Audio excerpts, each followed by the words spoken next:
welcome all to our Center, State Formation Center seminar with Professor Rita Wright from NYU, Professor of Anthropology. We're extremely happy to have her here today. And Professor Dean Field from Anthropology will be our commentator, who will offer pointed and contextualizing and pointed commentary. I'm actually going to have to say a word or two in my role as czar of the center. I'm going to say a word or two just for the fun of it. But let me just welcome Rita Wright, who has had an illustrious career in anthropology and archaeology, running back to PhD at Harvard, and work broadly in South Asia in the grandest sense. So actually, no work in actual India form proper, really. That's right. That's right. But has been and still is assistant director, though inactive because of the troubles. Assistant director of the Harappa Archaeological Research Project and director of the BEAS. How do I pronounce it? BAS, Landscape and Settlement Survey, and general editor, and this is what brought her to our attention, general editor of the Cambridge University Press Case Studies in Early Society series, which has produced 14 volumes in the last 15 years, has 3 or 4 or 5 more in the pipeline, and these are, major state-of-the-art overviews of major civilizations, of which she has written one, The Ancient Indus, Urbanism, Economy, and Society, which I should have brought with me today. I don't know why I didn't bring it downstairs. I should have done that. But I have one of these others in my collection, which is Susan Pollock's Ancient Mesopotamia. But next time I read for Cambridge, I'm going to have my list. I'm going to very carefully ring the bell and see if I can use my author's discount and get them to send me for free a whole bunch of these, because they are really very excellent, spectacular volumes. Which has given her the position to be able to look big at the early state, because that's our problem today, which is how do we deal. We have been dealing with the state in lots of different contexts. Last time around is the 20th century Columbia. We have done, I was thinking about actually some of our Roman, last year we had talking about Rome in ways that I was just thinking about a few minutes ago, in relation to the question of how deeply did the ancient state penetrate into the fabric of society. He was saying not very far. But more importantly, Professor Wright has been active in many areas, and I'll just quickly zoom through her greatest hits here. Major work in craft specialization and in the ancient world, in the archaeological world, producing a volume called Craft and Social Identity in 1998. A series of just an endless series of articles on, most recently, Sumerian Akkadian industries crafting textiles in the Sumerian world, edited by Mr. Crawford. Commodities and Things, the Kulin Context, edited by Variety People, Connections and Complexities, the Archaeology of South and Central Asia. Professor Wright has also done a lot of work on gender in archaeology and published a leading ahead of its time, but clearly in its time, volume with the University of Pennsylvania Press on gender and archaeology. Recently published a co-authored essay on gender in Southwest Asian prehistory, gender in Southwest Asian prehistory in the Black Oak Companion, and obviously has been deeply involved in questions about water and the Harappa and Mohenjo-daro settlement systems, including a volume on water supply and history, Harappa and the BS Settlement Survey. She's recently been involved with a project, a workshop on climate change in South Asia, a matter of some significant survival concerns.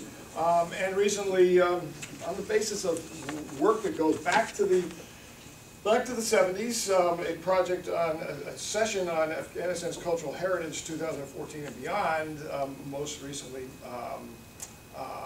rooted in her 2011 trip to see if she could find things that from the third millennium on the surface at what should have been, might have been a Chinese strip mine, now put on hold by, shall we say, instability in Afghanistan. So that was a trip 4 years ago to Afghanistan. At times we all figured you couldn't get there. So,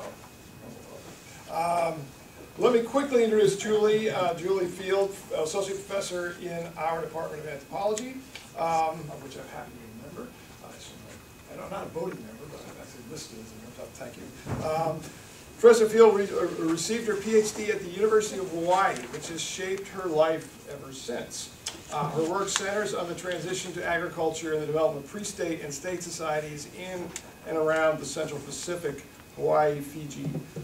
I have to make a comment about a very good choice of I saw articles on Kauai, which, let me tell you, that's my destination of choice for vacations, and she's going there to work. Give me a break. I think you should take tips on how to get driven out of your landscape. But Professor Field's work ranges on, obviously, agriculture, the farming, households and hierarchy, fortifications, and the state, health, and again, climate change and the role of El Nino, the Southern Oscillation on shaping her societies. A long, frightening list of publications, and major support from the NSF, helping to run your project. So with that introduction to both of you, I give the floor to Rita.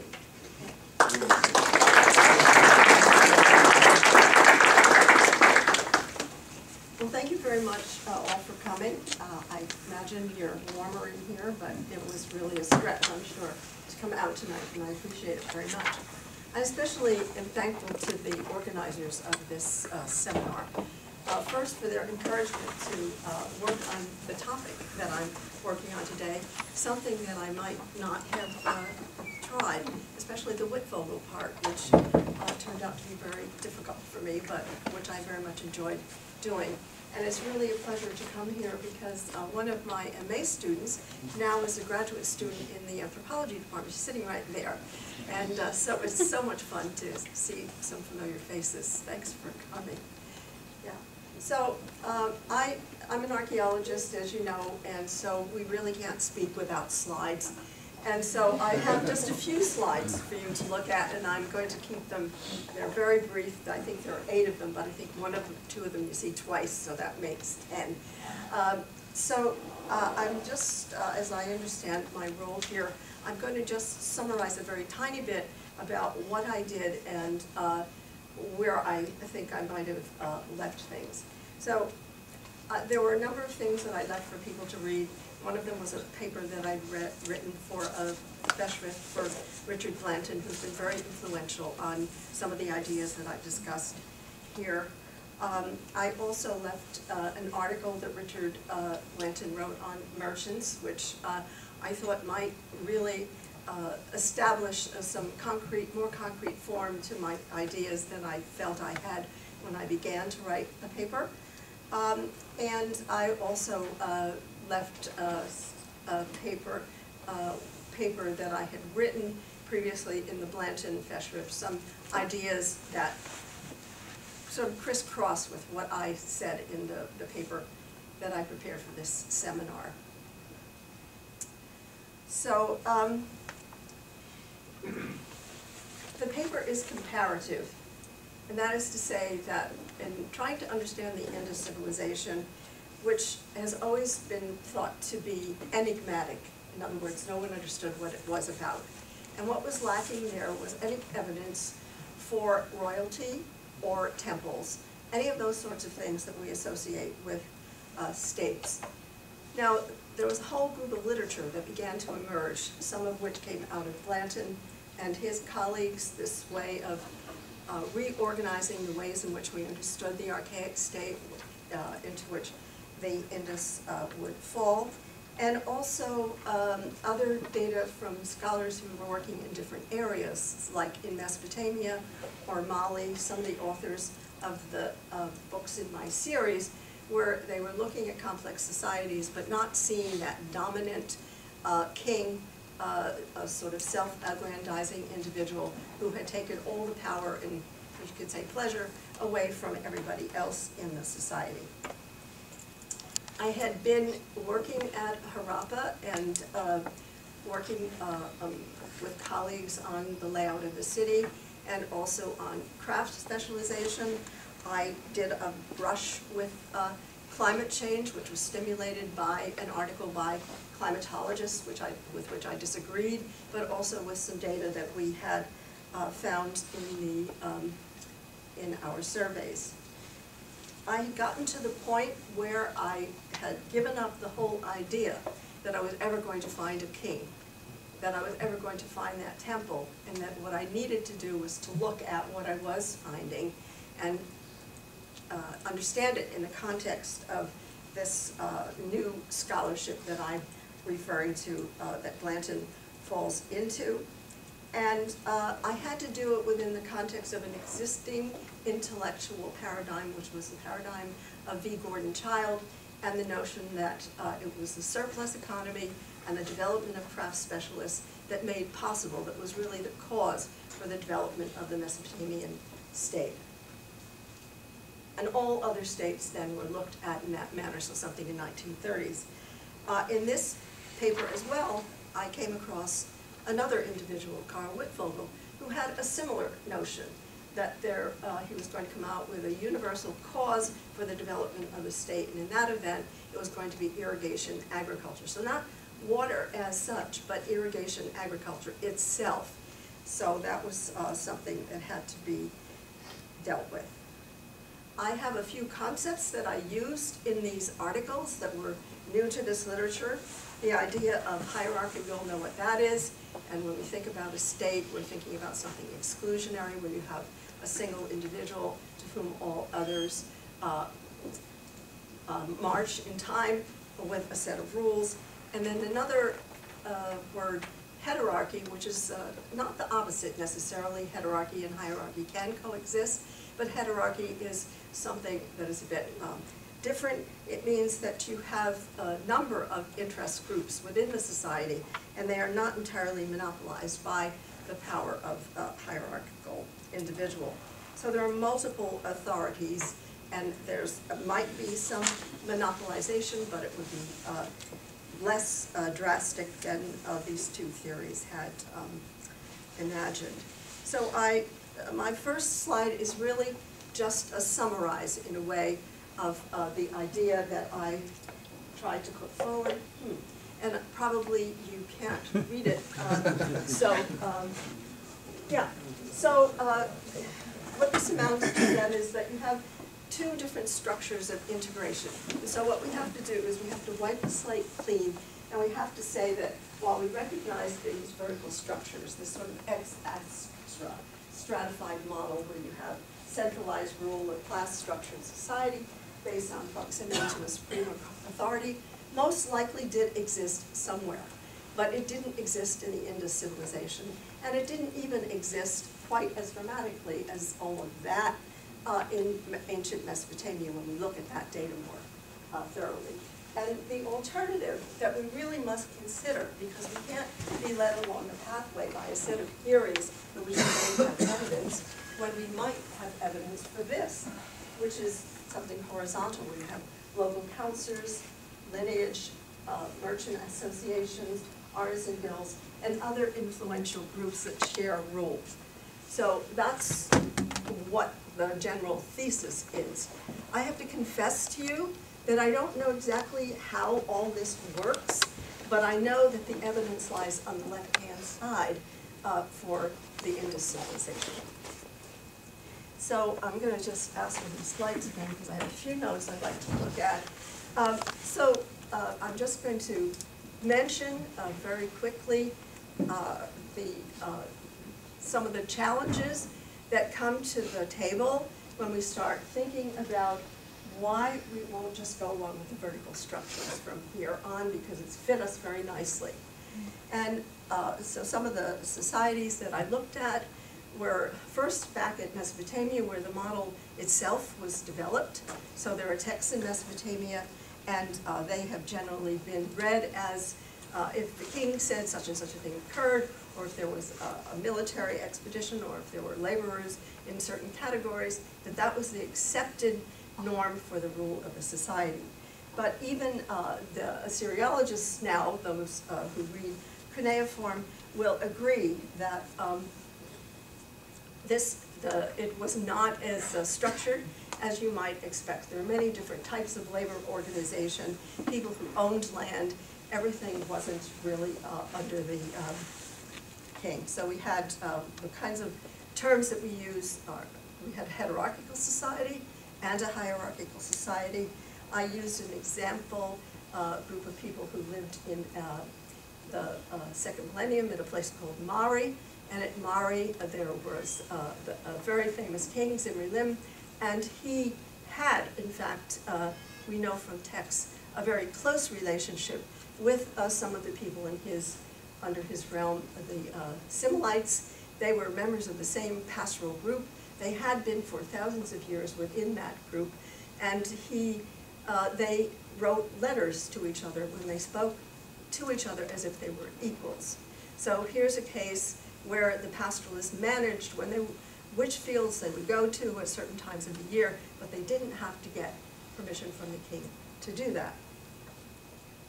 And when it came to Mesopotamia, I mentioned briefly the texts, where we can now look at those texts and find other people, I say in the paper, the sort of common man. We have lots of evidence for another word that I often use is infrastructure, the political or social or economic infrastructure that lied behind the great civilization.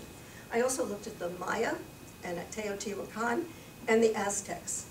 Now, these places were not places that had been mentioned by V. Gordon Childe in his initial theory, because he felt, certainly, well, the Aztecs he did mention, but he said the Maya were simply not a state. They were something altogether different that he didn't want to deal with, and Teotihuacan hadn't really been understood at all by that time.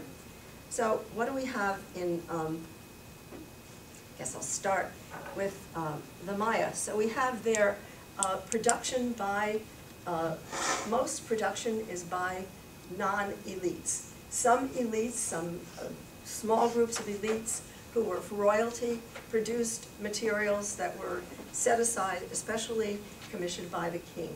But there were many other producers who worked on materials that were equally precious, like jade. We have evidence for jade workers, ordinary people. I hate the terms, but among the Maya, they speak of elites and commoners. So if they believe in hierarchy, they're going to have to find all the hierarchical groups within it. In Teotihuacan, we have a very different situation. People living in neighborhoods. They're living in neighborhoods, and they have come to Teotihuacan from outside of the city, attracted by the commercial nature of Teotihuacan. They come as craft producers.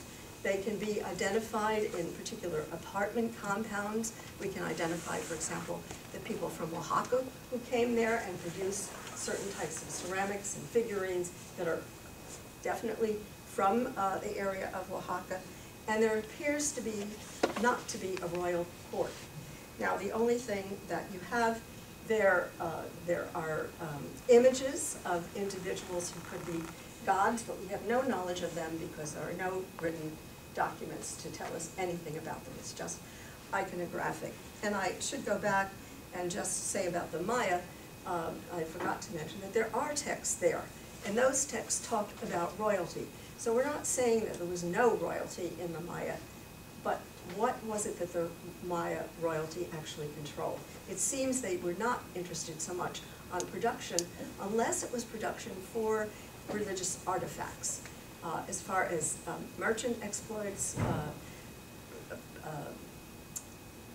finding resources, these were all done at other levels that had nothing to do with the lords.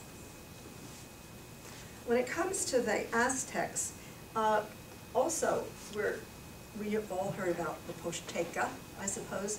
The Pochteka were people who were somehow related, not by kin, but had been appointed by the Aztec king. And they were politically integrated with him. But even among the Pochteka, a lot of them were entrepreneurs. They also could acquire their own markets and their own wealth. Below those, you could say, were groups of people who were itinerant regional merchants. Within various merchant locations, these itinerant regional merchants produced their material within their own households, and then they brought them out to the marketplace for sale. There were also producer vendors. These producer vendors produced their own products, and they exchanged them with their neighbors and that sort of thing. So we have 4 instances now, I hope you would agree, of some kind of heterarchy. What I guess I need to convince you of is that I said you can have heterarchy and hierarchy.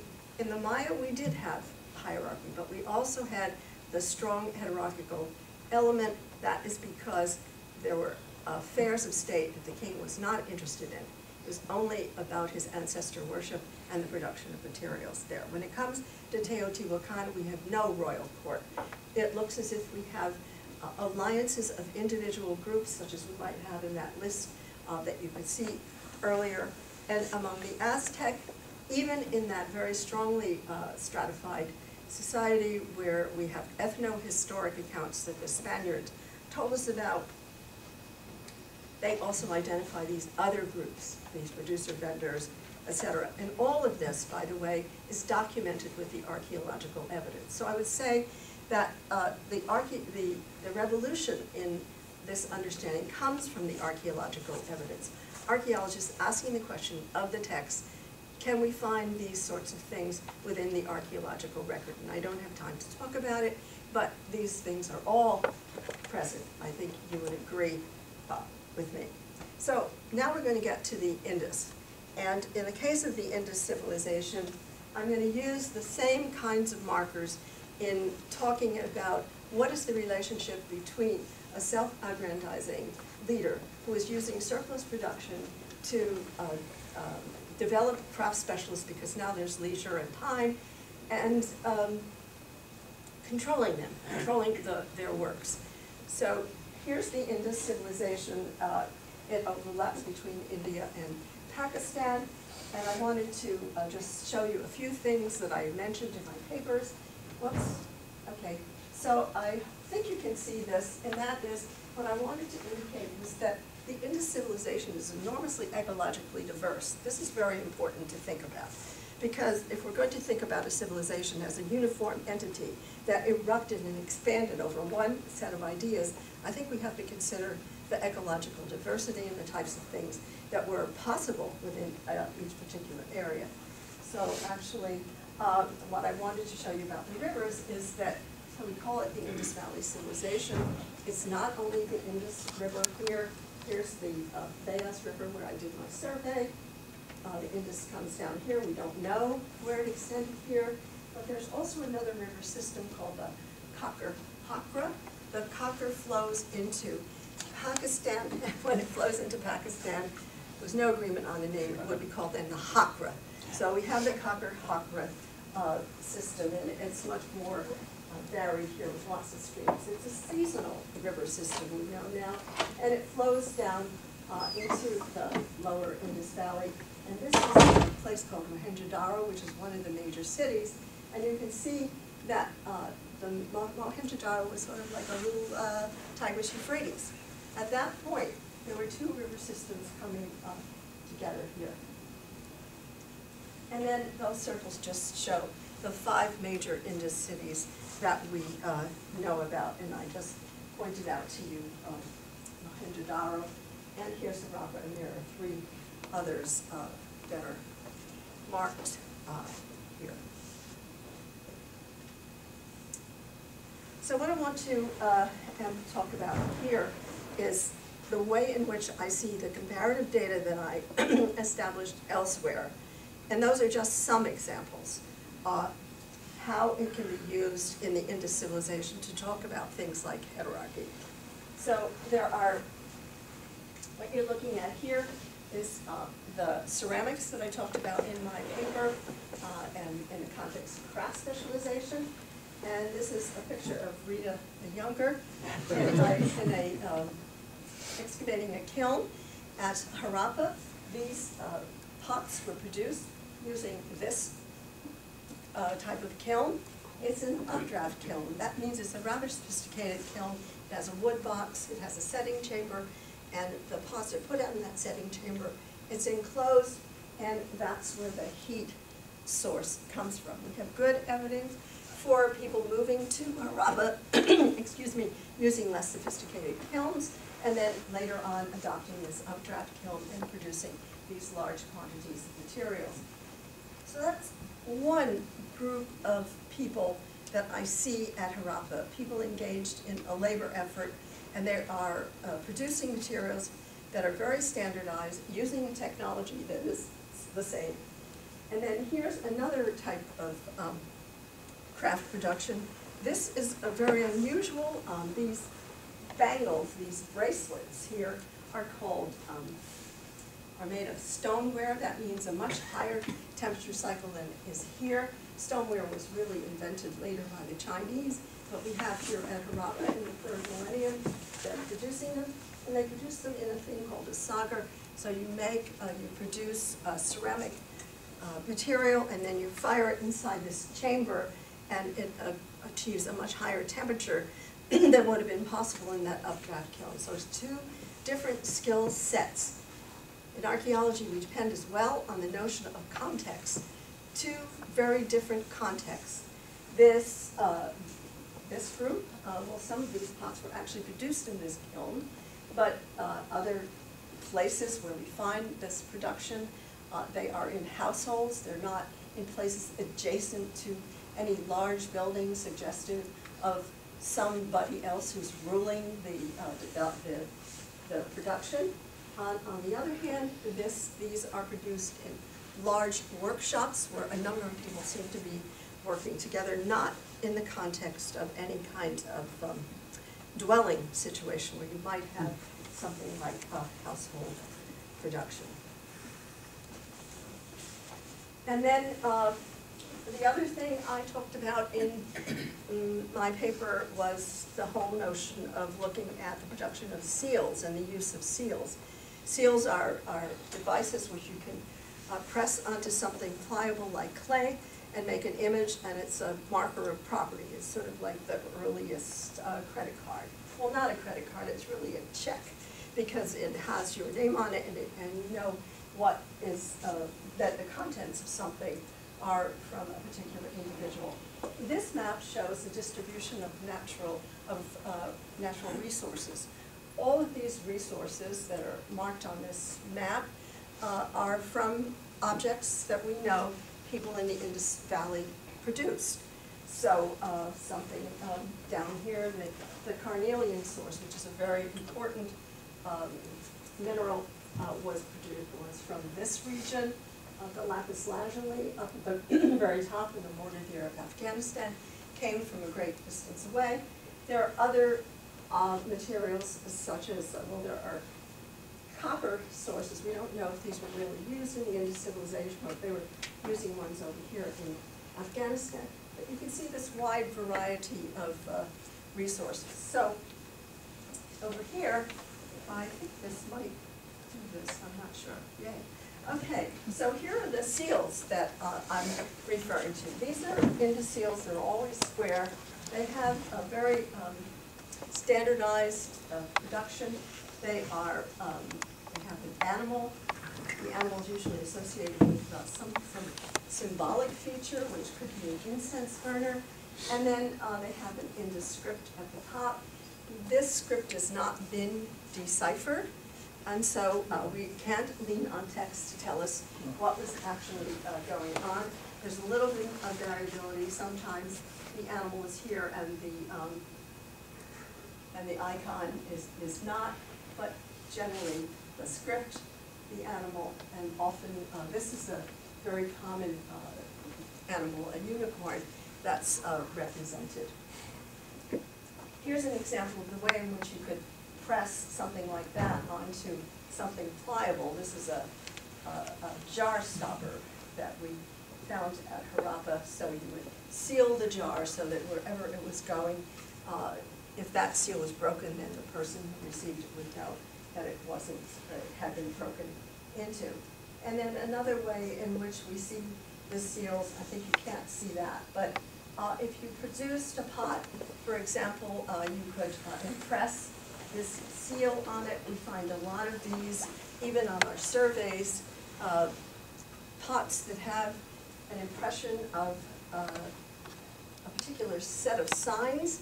And on this instance, we have the same sign on 5 of these. So this may be something like a gift giving or something along that line.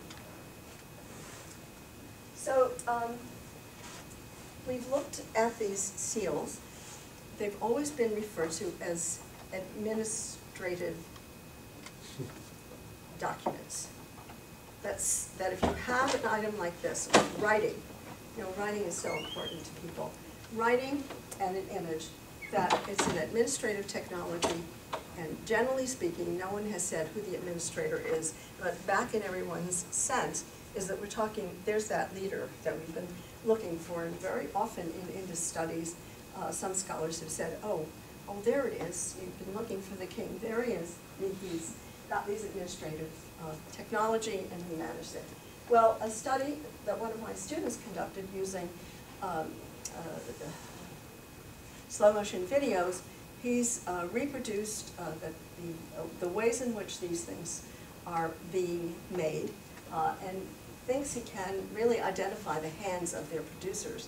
And he's been able to break these down into large numbers of what he's calling guild-like production. And so this is one way to think about how merchants were actually using these seals. They likely were being produced through a guild and then being used for purposes such as the ones that I just described.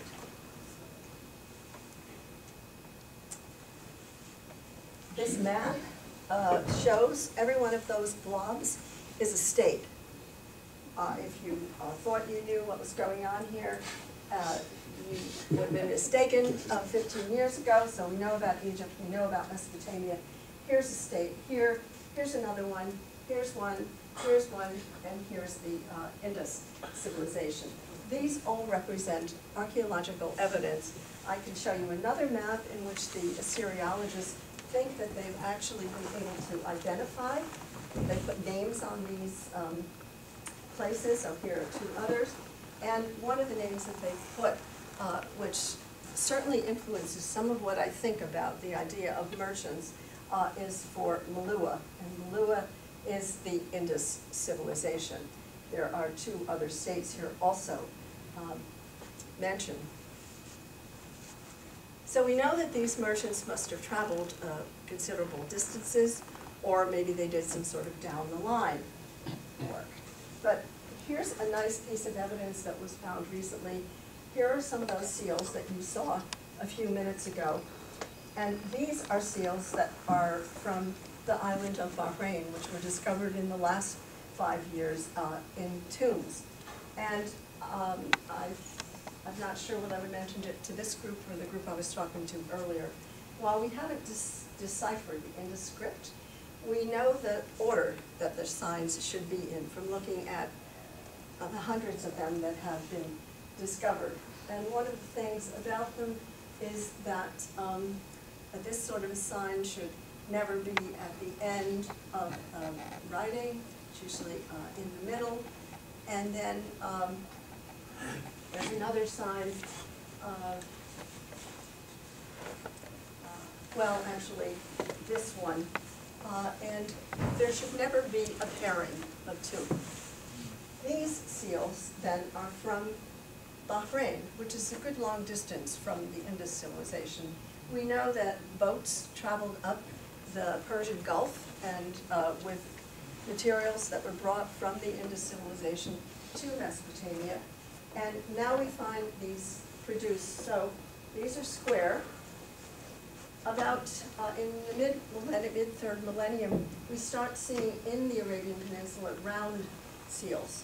And these round seals have the same manufacturing device at the back of a particular thing called a boss, a thing that you can put your hands around and push the seal on the pliable material. So it's the same technology, but they've made their seals round to identify a different place, that place being on the Arabian Peninsula. They also are producing seals with animals and Indus-like script, but the problem is that these twins and this is not part of the standard Indus script. And the excavators there call this a breakaway group. So at some point, these merchants who traveled down along the Arabian Peninsula, because we know that from the texts from Mesopotamia who talk about the Maluan traders down there, that these traders are or acculturated individuals or Indus traders who break away are producing these kinds of seals in a very different manner that's easily identifiable. So those are my two pieces of evidence for the idea that you have something hierarchical here, where these individuals are not being controlled specifically by some sort of dominant leader. Okay, so we're going to leave that away with these breakaway merchants and the distinctive nature of the production of seals and the information that I discussed in terms of the ceramics, and we'll move on to Wittfogel. And I'll try to make this very quick. So Wittfogel, I'm sure you all know, said that it was the cause of ancient civilizations. The cause of the ancient civilization was universal, that it was the beginning of irrigation agriculture, and that you needed to have a dominant leader if you're going to have irrigation agriculture. As I said, we call it hydraulic theory, but actually it's not. It's only about irrigation agriculture. It's not really about water as such. It's not the only thing he was interested in was irrigation agriculture. And it's there we find the same sort of heterarchy and hierarchy. So I want to start with Mesopotamia, and I won't show you any images of that. And the one theorist that I know of who actually tested Wittfogel's theory in the 1960s and 1980s was Robert McCormick Adams. And he looked at a place called Uruk, which is the first location where we think we might have an early state. And there is no irrigation at Uruk. Actually, from new studies that have been conducted, Uruk is in a marsh. And the changes that occurred on a seasonal basis were such that occasionally there was water there, but generally speaking, all of productivity occurred in this marsh in the southern part of Mesopotamia. So if the state emerged because of these irrigation agriculture, it didn't happen in Mesopotamia. Adams has a different take on this. He has something that is more agency-oriented. It's about coordinating organizational systems where people distributed themselves in different ecological zones, and they developed exchange systems among them, and it's this organizational strategy that is the beginning of the Indus civilization. If we look at the Maya, the material now is huge, is very robust. We have a lot of an absence of irrigation, with one exception that I'll mention. That's all of the water systems are small scale. People take advantage of the karstic system and dig into it and build reservoirs and collect water in a variety of ways. The only time that we see a large-scale water system is well after the development of the state, a time of expansion. So that's another thing we might think about, that when we think of, we need to think historically, obviously, I'm in the history department, I must say that. We need to think historically and look for change. Didn't come up, didn't develop out of nothing, right, we have to find that emergence, and I talked about that in terms of Adam's work, but we also have to look at change. And the word that Vernon Scarborough uses when he talks about water systems is expansion. So if we're going to think about that business of water being involved in any way with the state is when we're going to see periods of expansion. And you do see this at two Maya sites, at Tikal and a place called Karakol, where we have the development of huge reservoirs. They dig they dig into the karstic stuff, they take all that material and they put it into monument building. But they have then their big reservoirs. Two others that I'm going to talk about for about 2 minutes are Teotihuacan. There's an early attempt at Teotihuacan to, this is the place where there were the apartment compounds that I talked about, where people dip into the water system. It's not clear whether they were trying to establish an irrigation system or just pull out, take some water for drinking purposes, but nothing, doesn't look like it's large scale. And Teotihuacan develops, and it's later, sometime around 300 BC, when the city expands. And at that point, it does the most amazing thing. It changes the direction of the river, and it lines it up with a new line, grid-like pattern for the city of Teotihuacan. And so, again, it's not the beginning of Teotihuacan. Teotihuacan was very different. You had these migrants who come there, they establish their small production, and were there because of a commercial opportunity. I use the word commercial loosely. And then it isn't until it's fully developed that we have this development of a major irrigation system. And then finally, the Aztecs, which I had the hardest time really understanding. And the thing about the Aztecs is that we know them best from the use of these chinampas, where you dredge water, dredge out of the bottom of lakes and build up an agricultural island. This chinampa system had developed in pre-Aztec times, and we have very good archaeological evidence for that. So we have a couple of things here, this heterarchy and hierarchy. We also have a process that we can see, which, if I've used the terms of someone else, something accretional and expansionistic. Accretional means, let's start. If we think there's a marvelous reservoir system at Tikal, let's go back in history and look at where that all started. What was the basis of it? And then look at it accretionally and see what happened in this period of expansion, which is visible to us. Okay, so now we come again to the Indus civilization, and I mentioned again this map. Now, when it comes to the question of what can we say about Wittfogel's theory about major irrigation systems as a catalyst for a civilization? It's a totally flawed theory, I'm sorry to say. There is no evidence for it. We hardly had evidence at the time. But when you look at the Indus civilization, there's no evidence for it, and it's nobody's fault. We can't find it. At first, it's a floodwater system.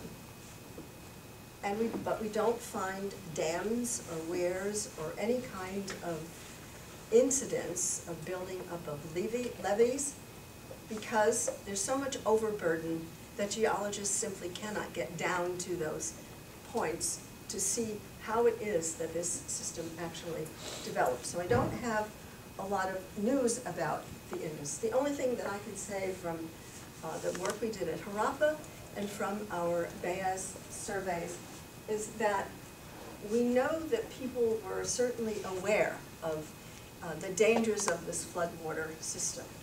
The people at Harappa in the earliest levels, so well before it was a major city, they established themselves on the margins of an oxbow lake that came through this area at different times of the year, but also gradually it evolved as well.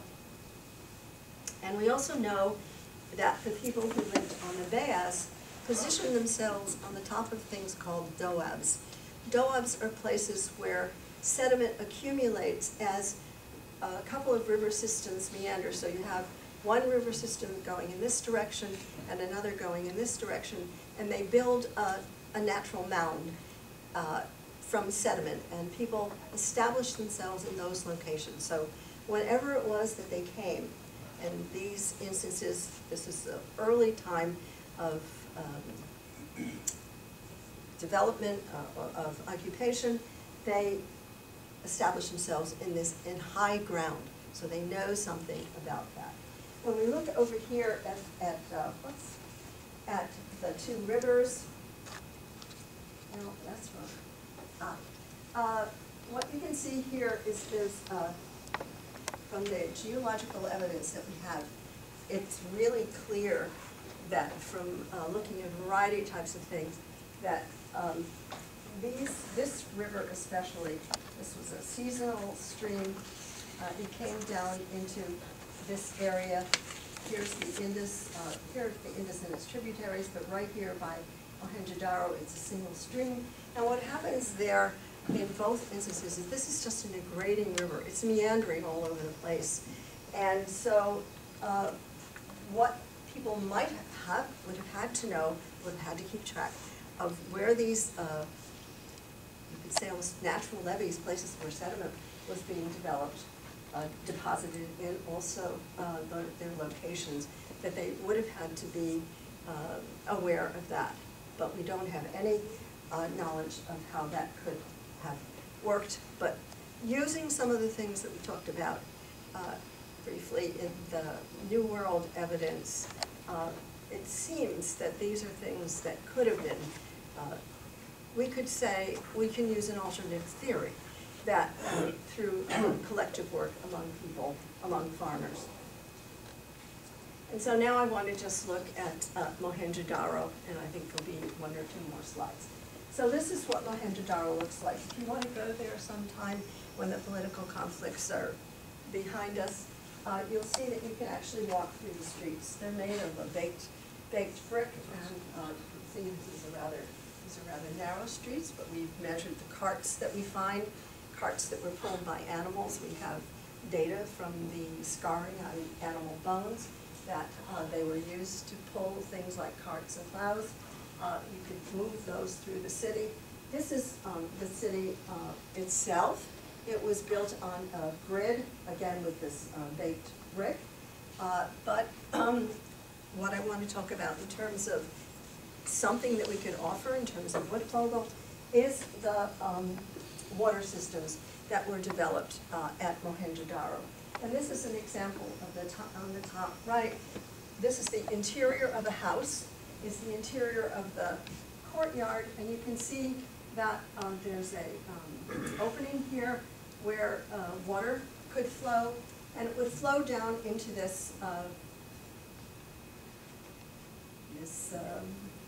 small canal, carefully built with baked bricks, and then going out into, we don't know where it would go out to specifically, but we assume that it went out into other places outside of the city. The system was throughout the city, in all of the neighborhoods within the city. So it seems to be a time of expansion, but from what? I say from what? Because we find suddenly a city. A city develops, and we don't have any evidence for an earlier settlement. Some of that may have to do with the water table, but for now we have to state it that way, that this system was engineered by a group of people, and yet we don't have this things here. We also see that water was managed at other places as well, and this is a place in an area of Gujarat which is very dry. Here's another in the city, and this fantastic reservoir system that was developed there. So people in the Indus civilization typically engineered these sorts of things. This system here, this reservoir, was built in a period of expansion, and you can see the steps going down to it. It was probably supplied water for the people in the city, or it might have actually supplied water for watering animals. They raised a lot of water buffalo. They need to be watered down every twice a day.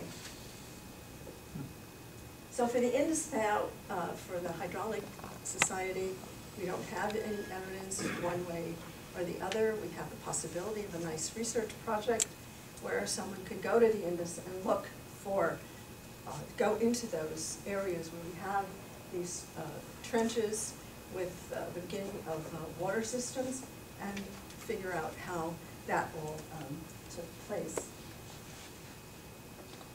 So I want to just go back to this one thing and say something that I said earlier. So we're putting together from these examples and then looking at the Indus and saying, well, we now have two models that we should investigate. It's possible that this model on the right exists somewhere and we haven't found it yet. And we can look at the one on the left and say we're beginning to make some progress on developing an idea of a different way that the Indus civilization would have worked. Without a royal palace, without a temple, but with local councils who were engaged in a variety of different kinds of activities that actually ran or monitored these various professions. Now, I gave you the article by Richard Blanton because I thought Richard Blanton could help us resolve the question of how would this work? We live in a society where the first thing that would come up would be, what about all the competition? Well, another way to look at this is to say that there was something about the way that these groups worked that nobody in particular, none of these groups would have wanted an alteration of this system. And then there were the local councils that would be mediating that. Richard Blanton has an idea. I'm not so much interested in marketplaces as he is, because then I'd have to find a marketplace, wouldn't I? And that would be one of it anyway. But then he talks about liminal spaces. Liminal spaces are places where people are, we could argue that Artisanville, that's a liminal space. That's a liminal space different from these other spaces. He says that these liminal spaces could be the spaces where these sorts of non-competitive activities could take place. If you try then to vie for dominance within Merchants Association, maybe it's not a liminal space anymore. I realize that I'm not giving you a very satisfactory answer. I'm only trying to demonstrate that there are other models when we look at states. And if we look at our two biggest promoters of the idea of power and the self-aggrandizement of leaders controlling other populations, that is come into question, that we have a lot of evidence that shows that there are alternative ways to look at these early societies. So thank you for listening.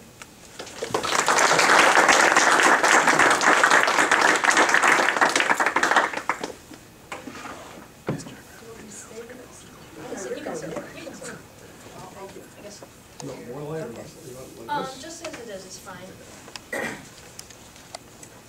I just want to thank John Brooke and the Center for Historical Research for inviting me to offer a comment on Rita Wright's papers and also the papers that she circulated for all of you to read.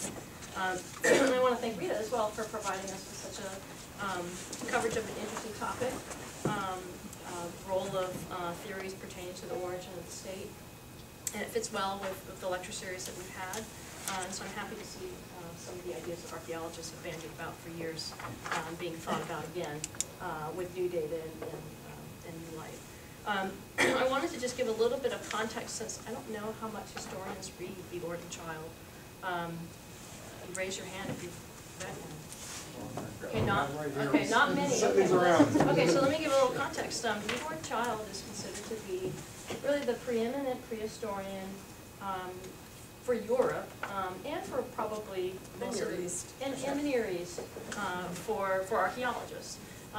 He built his research probably in the 19-teens to the 1930s through looking at museum collections and monuments that have been collected in museums throughout Europe.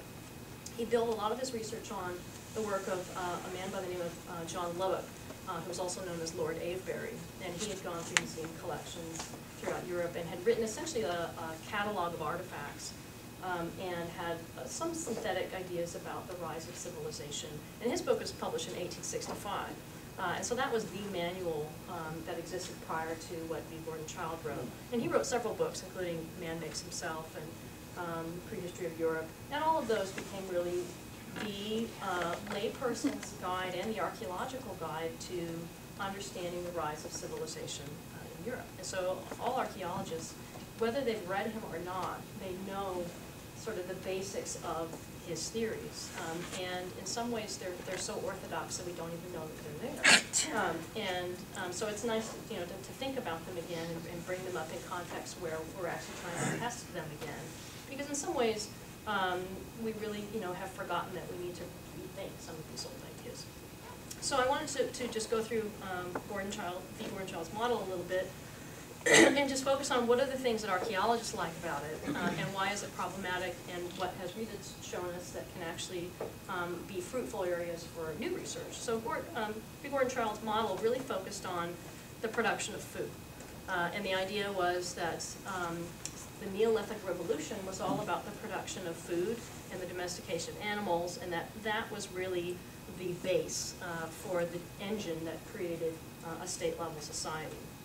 And from that, craft specialization was a product, and it was basically the beginnings of what we would call a market economy, where people would generate crafts and exchange those in terms of labor or exchange them for currency, and that would be really the beginnings of the economy that we would then recognize as a state-level economy. And then at some point, elite people emerge and take control or usurp the means of production for the generation of crafts. And for archaeologists, we're really stuck with trying to detect really the two sections of that theory. One is there was a stable food supply and there's a surplus. There's the creation of crafts, and then there's the creation of a market economy. And for archaeological research, it's actually difficult to detect food production. And it's really hard to detect the scale of food production in antiquity. We can, in some places, have records like from Mesopotamia where they describe the fields and when they fallowed them and how much was produced. But in other places like Mesoamerica, we're only just now beginning to estimate what was the capability of the land to produce food. So we instead focus on the tangible things you can actually count and measure, like crafts, or monuments, or water control systems, because those are things that actually have a durable signature on the landscape. And so what Rita was pointing out in her research is that we have focused so much upon some of the aspects of Child's model, and in some ways shoehorned it onto other civilizations without really going through and doing the measurement part, which is looking at craft production and looking at whether or not it matches up with what Child had suggested. And so in her survey, in the paper that she sent around, she noted that the evidence from Mesopotamia and Mesoamerica in terms of craft production really doesn't hold with a hierarchical model. That it appears that the craft producers were really independent producers, that they worked probably within some corporate groups and they produced the crafts really for their own benefit, and that any elite control came as an addition. In some cases, in the case of the Indus, for example, there were workshops and things like seals that were produced, but probably produced independently of the control of elites. And that elites may have been associated, but not necessarily the top-down demanders of those particular technologies. So John asked me to comment on that and put out some ideas for further discussion. And I guess my comment that I would put out for everyone to think about would be, since really it is food production that is the basic necessity for the entire system, if we put in doubt Child's model of really the role of food production in terms of generating a hierarchy, then what does this suggest for the role of food production in a hierarchical system? And so I just wanted to give a couple of examples that we could maybe later talk about. One that I know about, of course I work in the Pacific Islands, and I'm really sorry about that, but a recent case that's been studied extensively is that of Easter Island. You may have heard of it. It's the place where they have the very large stone statues. Everybody thinks they're heads, but actually it's a full statue. The rest of the body is just underground. And this is a society that we have in many times tried to turn into a state. And the reason we've tried to make it a state is because those stone statues are so big. It makes us think that there had to have been someone in charge to have organized all the labor, to have demanded the production of the statues. And there's been all kinds of movies where you see a guy calling out orders and people are pulling on ropes, and it has this whole chief level hierarchy implied by just the existence of the statue. We now know from the study of other islands that are in the region, and also the study archaeologically of the production of the statues themselves, and from ethnography and oral histories where the native peoples actually say that, excuse me, but those statues are depictions of my ancestors, and that each of those is a male ancestor that is the head of my clan or the head of my family. We know now that these are the products of corporate groups. And that they invested in the production of the statues as a way to demarcate their identity in the island. So there's not necessarily a need for a state. And in fact, in terms of looking at the production of food, they were very marginal in their production. And so thinking about really how we can maybe distract ourselves from some Child's ideas and look at food production in terms of itself, and look at craft production and other production in itself, we may decouple some of the problems that Child's model brings us to start thinking of. The other case I wanted to bring up was the Hawaii case. Hawaii has often been called an archaic state, and the reason it's been called that is because at the time of contact it had a preeminent ruler who, at least in the traditional models of what a state is closer to God than anyone else. And in the models that people have employed, his governance was administrated by a set of administrators who carried out his demands and kept track of who he was based on genealogy.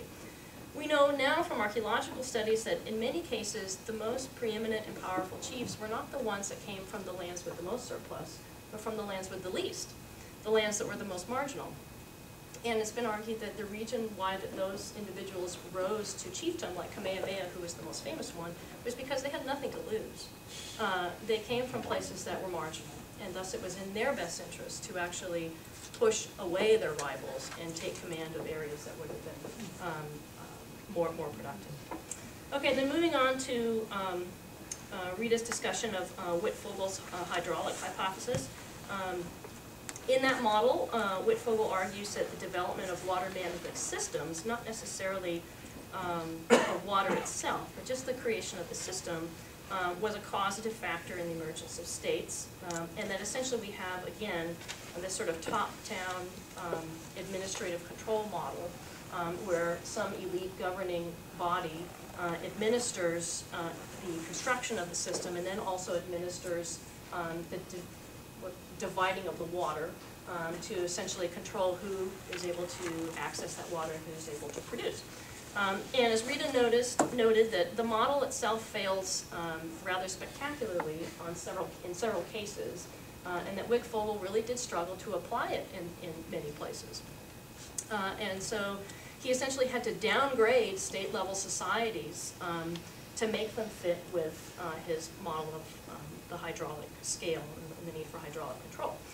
So she did a cover of Mesopotamian and Mesoamerican societies, and noted that really that in most of those societies there was an evolution of irrigation for food production that was at the local level. And that later in time, in many cases, this was expanded upon, and only in one case do you have really the emergence of a full-scale irrigation system at the outset. So she argues that for Mesoamerican Mesopotamia, it appears that there are small systems that are expanded.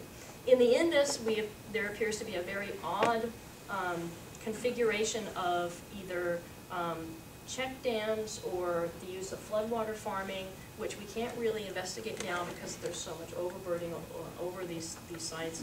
And in the case of Mohenjo-Daro, we have very refined water control for the use of a city, and it may not necessarily be related to food production at all.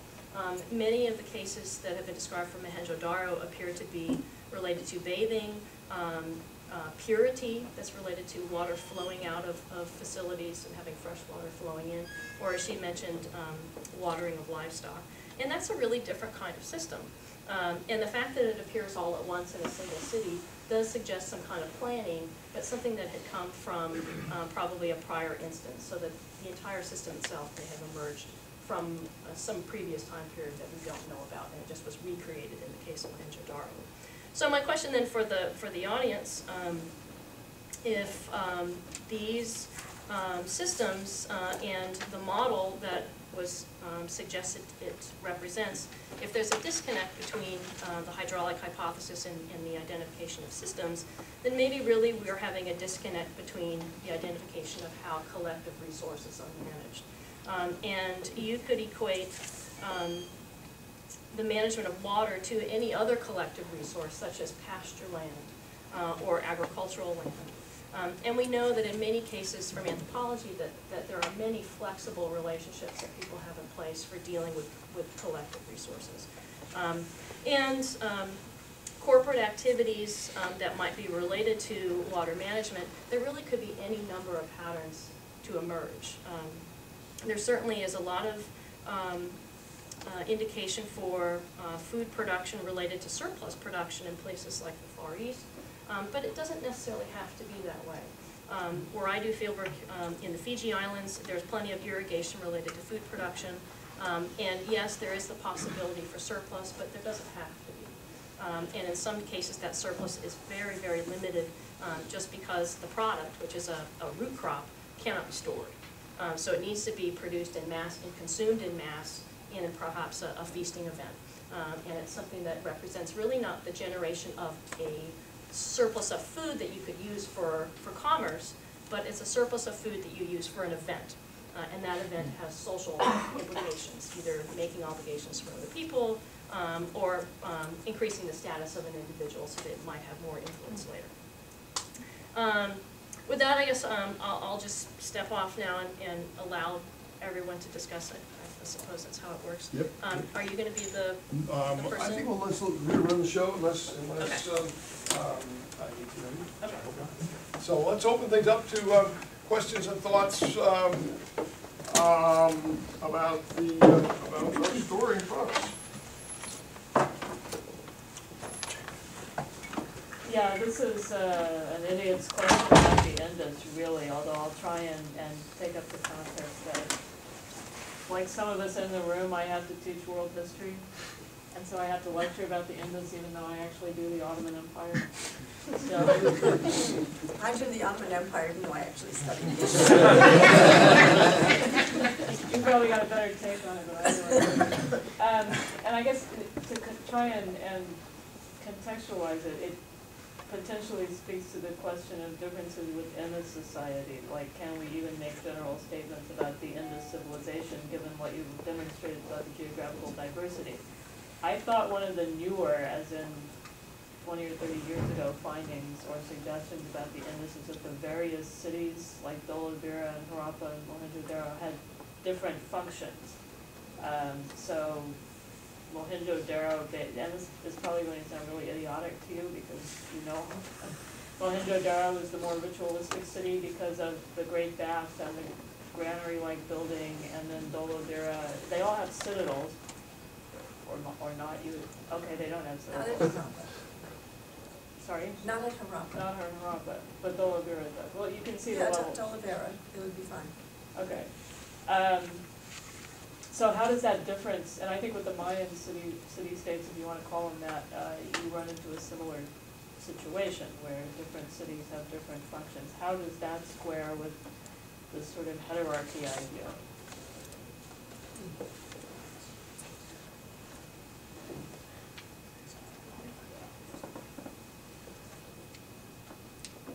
Well, I'm not sure where you read that, but it's kind of an interesting idea to divide things up in that manner. National Geographic.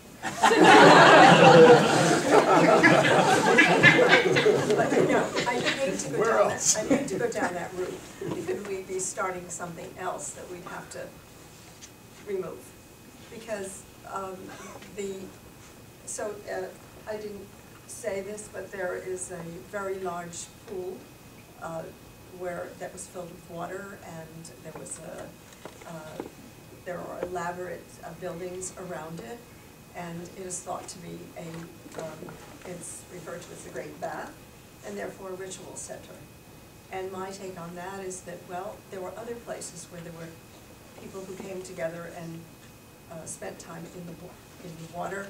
They were places to talk, to curry favor, and they had nothing to do with any kind of religious matters. Now, if you want to stretch the word ritual to say that that's some sort of a social ritual, I guess you could say that.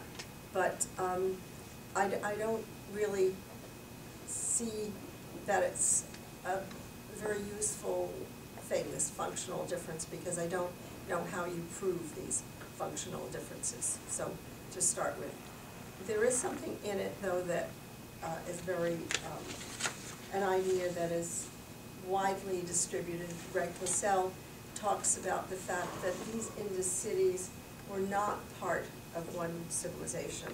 They were individual polities. He calls it a mosaic.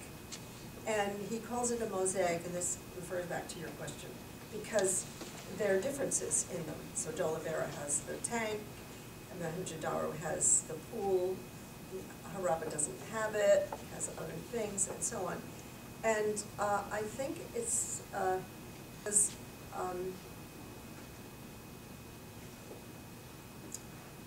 there are differences in these individual places, and so Greg Purcell is loath to call it a civilization because it's not an entity. And my issue with that is, well, if you take into account the ecological diversity, why are you so surprised that you would have individual cities that would look different, but when you look at the material culture, it's really very consistently the same. So I think the National Geographic's model, I think, I don't think it's a bad thing to do in a classroom, because if you have the time to have the students tell you why it's good and why it isn't, that would be a good problem for them to attempt. But other than that, I hate that story going around. Thank you. Sorry. No, that's. I have a lot of slides if you'd like. Oh, sure, yeah. Yeah, just right here.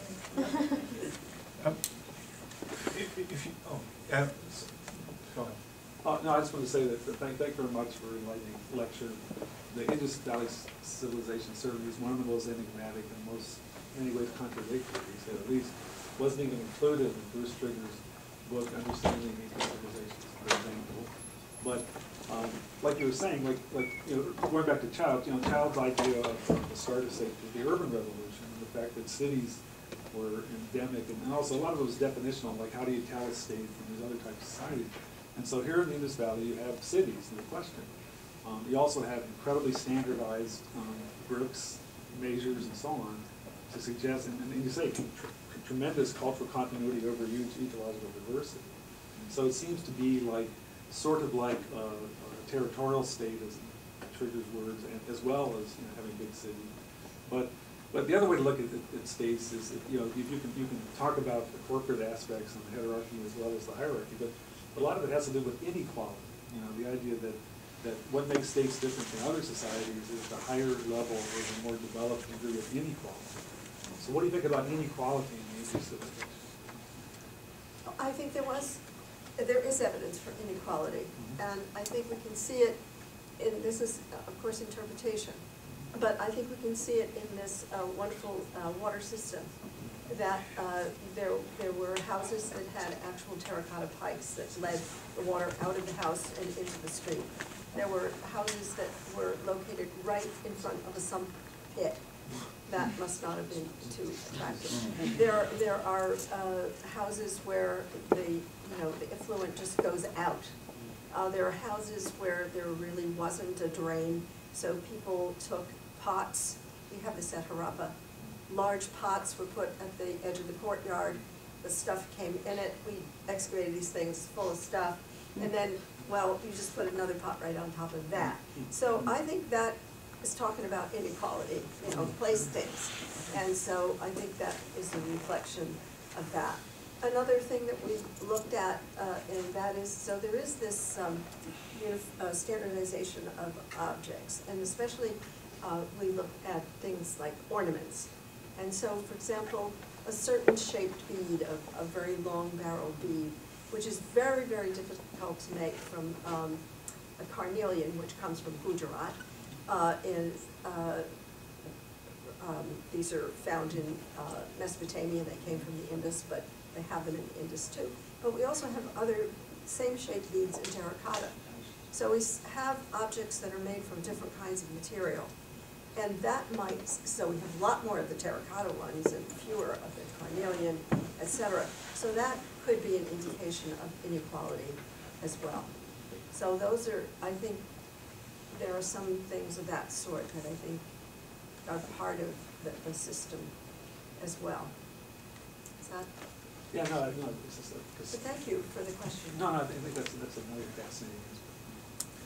I have a historiographical question, if you don't mind, which arises because almost everything I know about the archaeology of the Indus I learned in the last 45 minutes. And so I come away thoroughly convinced by the revisionist position and completely bewildered. I'm totally baffled as to how anyone could have thought anything different. And that's really my question. I mean, what was the impulse originally for looking for a king in the first place, to the extent that people were completely convinced of it, even in the absence of real evidence?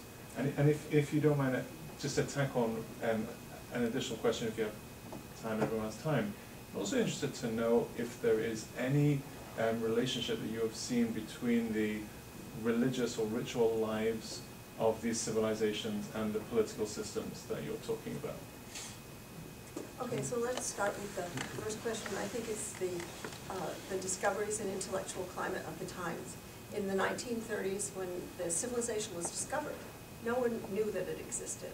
And a team went there and began to excavate it, and they saw things. These were people who had already worked in Mesopotamia. They'd seen the big monuments, the ziggurats, things of that sort. And as soon as they began to see this baked brick cardinal city plan, they began to say, well, this came from Mesopotamia. This is a case of diffusion. Then that was all sort of modified. But it was the expectation that this was like Mesopotamia. Also, when the seals were discovered, they thought, oh, well, these seals are the Mesopotamian seals, and so we have them actually coming here. And so it was the expectation from the fact that people had worked in Mesopotamia, but also the whole thing of thinking about what a state was like, and they'd already seen one, so they knew that this was going to be one. And that really continued, the whole, the thing of the enigma, the mysteriousness of it.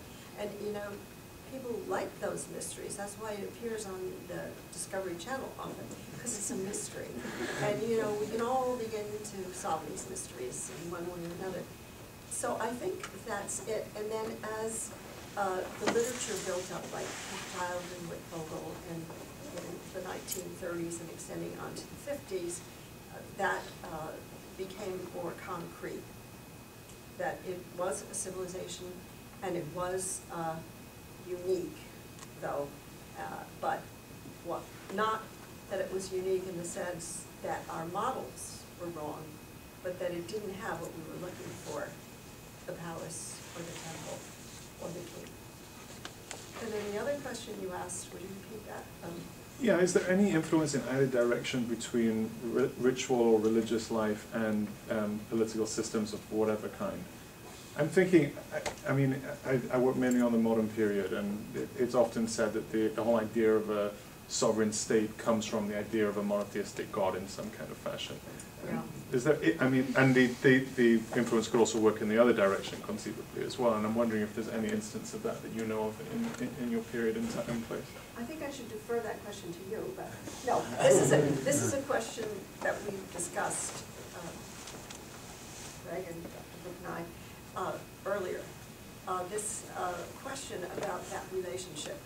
And in this context of the Indus civilization, I don't see it because of the nature of the data that we have. I tried in my book in a chapter that I probably shouldn't have written to understand what the religion was by looking at the images on seals. I showed you the seals that were used for commercial purposes, but there are other images, images of individuals seated as if they were a Buddha. Yeah. And the notion that that idea was very early on part of the subcontinent. And since I don't support, I'd want to see the evidence for the following, a direct historical approach. I don't think that's a good way to interpret that. But you're asking about the gods and influencing things political, and I should be able to give you a very good example. I guess I would say the Maya and the notion of the gods and the ancestors would be a very good one, where the lords of the Maya were the only ones that could get in contact with these ancestors through their bloodletting and their genealogies. That would be an example. But I'm sure that in what some scholars would call higher civilizations, like in Greece, we could have... I would never dare say that. I'm putting that out, son. Not in the next company. But there would be many examples. But again, it wouldn't be a universal, I think. Well, we'd have to worry over whether it was universal. Steve? It's been a very long time since I've read my B. Gordon Child as well, so in fact I know about as much as Alex does now about all of this. But I have a question which may be very straightforward. If we adopt what's on the left there as our model, and we see a set of sort of horizontally integrated different interest groups, and your focus and the focus of the writings here that we have on commercial transactions, merchants, and things like this, who sets the rules for how those transactions take place? Who controls the money supply? Or who adjudicates the controversies and the conflicts that must invariably have arisen? So somebody presumably has to sit above all of this in order to do those kinds of things, or not? No, I don't think somebody has to sit above all this. And you asked a really important question that I didn't answer in my paper. Or neither is the answer there. I like I thought when I first read the Blanton article about merchants that was going to give me the answer. And there are a few things in there that I really like that I think can be developed. And if you like this question, we can work on it together. I like the idea of anti-structure, but it's just an idea. And I also like the idea of liminal spaces as being places where these sorts of things can go on. Because what Blanton talks about, and I'm not talking about a marketplace, Right. is that there will be competition. We have an assumption that there will be competition. So I guess maybe we could start with asking ourselves whether that's a good assumption. But then if we decide that it is, how it could take place. Now I gave in a small conversation that several of us had about this question, an example from an ethnography that I liked, but it doesn't apply here, but it's just an example. And that is, there's an ethnography called Bizarre Politics, and it's about a group of potters in a small town outside of Kabul, a place called Iskilef. They make a pottery with a design, a color that no one knows how they do this. It's a secret that's been kept for generations. And in this village, the people say that that is their identity, that is their collective identity. And an example of how that collective identity actually works is that in a time of conflict, so I'm sure there's competition over people who come in purchasing this stuff, in a time of conflict, which is a really important time that we forget, when certain things do pop out, do reemerge. But in a time of conflict, when they were told that the Taliban were about to come to their village, they took all of the materials from their workshops and they hid them. And then after the Taliban left 2 years later, they got them all out and they started up again. So in the time of conflict, they all were able to resolve a potentially difficult thing. So, yes. Can I just pick up on this? There are a number of issues that came up for me, but one of them is associated with this issue of people predisposing the existence of a state. And I don't know what the archaeological evidence is, but there is a whole organization, the International Association for the Study of the Commons, that documents that documents instances of local control, local cooperation. Eleanor Ostrom's work as a political scientist working in a modern, largely in a modern context, presumes the existence of a state, but she also goes back to a number of examples that certainly predate that, and we have a wide array of examples in which self-governing communities manage to resolve disputes. And although he's out of fashion, George Simmel's approach was the community is defined not by agreement on much of anything except but much more based on an agreement about what the rules of fighting are. What the rules of fighting are. Yeah, so how you resolve disputes, how you conduct disputes, and that's what holds communities together. And so there's a whole body of work that I was curious as to why you weren't touching on. You're staying quite narrowly within the context of what's going on in archaeology. And it seems to me this other literature is very suggestive of the power of the model on the left. And they really work very, very well and can help give more credence to that. Yeah, that Eleanor Ostrom's model I have read about, and it seemed to be something that was workable, but I didn't really delve into it. Yeah. And I love it that you reminded me of that, because now you're telling me it's a whole group of people who are Yeah, talking and about I reviewed an application for funding for the European Science Foundation about 2 weeks ago that is trying to develop a project just to look at several locations in Italy from medieval to very contemporary times where self-organizing mechanisms are in operation and very effective, including things that they refer to as the new commons, like the internet and other things. So this is a really broad theoretical literature that you can begin to get into here. Yeah, no, I like it. Steve, hang on one second. Yeah, don't go. Because I want to ask, before we lose our quorum of 20th century intellectual historians. He already has. I think what I would like to at least put on the table for conversation, one, I'm hoping Phil, that you and Rita communicate by email. But we should keep in mind who, you are dealing with, and we've discussed it, but I want to put this on the collective table. who is Clark and who is Whitfield? Who were they? They were both early 20th century communists. They were both dealing with the world of the 20s and the 30s. Whitfield came to the United States and did the neocon turn and became a witness, testified at the McCarthy hearings. And his book was hailed in the journal Commentary as an anti-Stalinist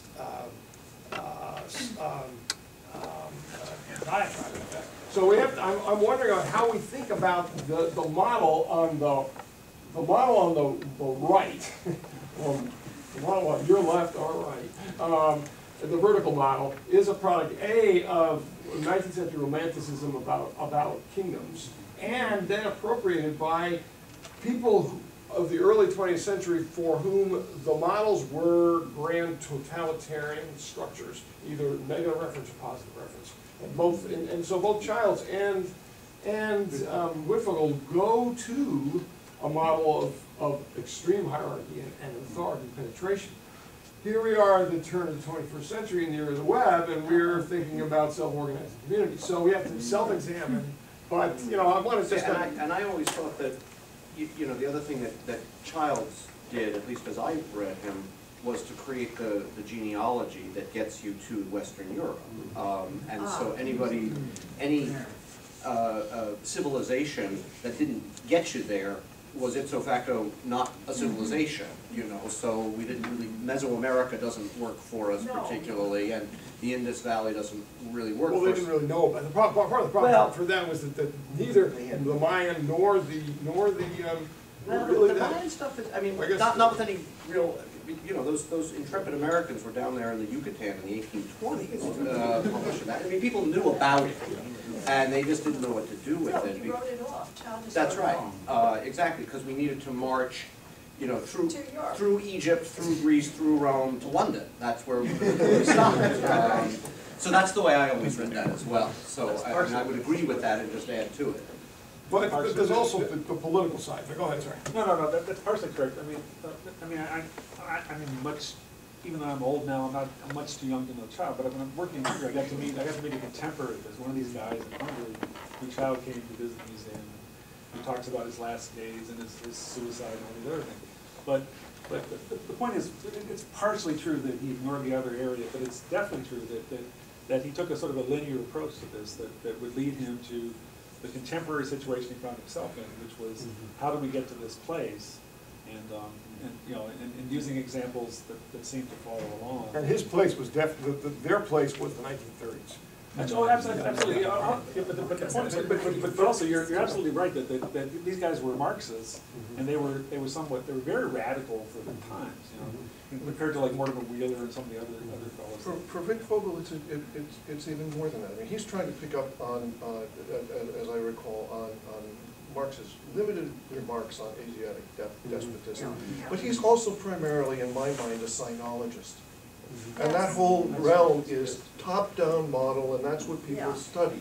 Yeah. And all of his work, and his first proofs, all of it came out of the Chinese kinds of examples. And for those of us in the East Asian field, once that fell apart, we didn't think anybody took Whitfield seriously anymore until he did. Well, and neither did I until your leader said, add Whitfield to that. Oh,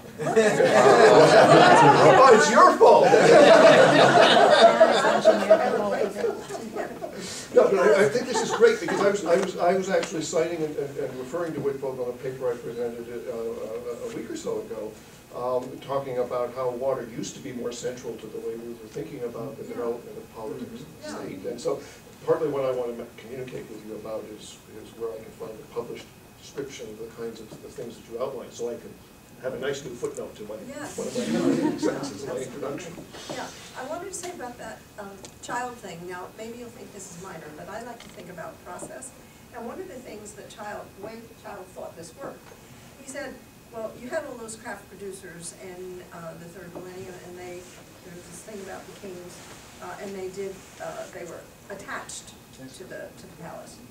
And he said the one group that they couldn't really mass master were the metallurgists, because it was such a skillful technology.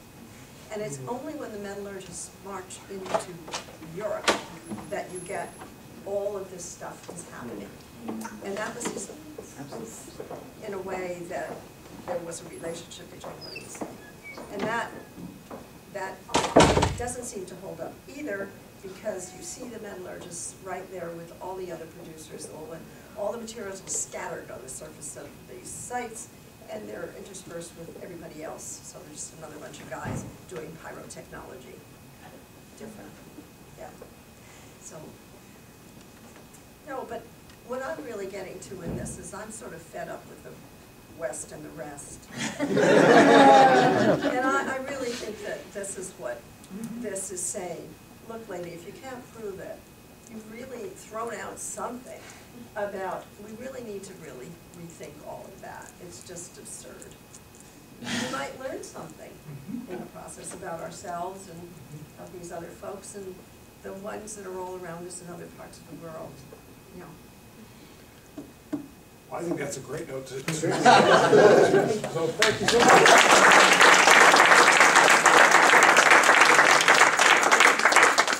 Thanks, everybody.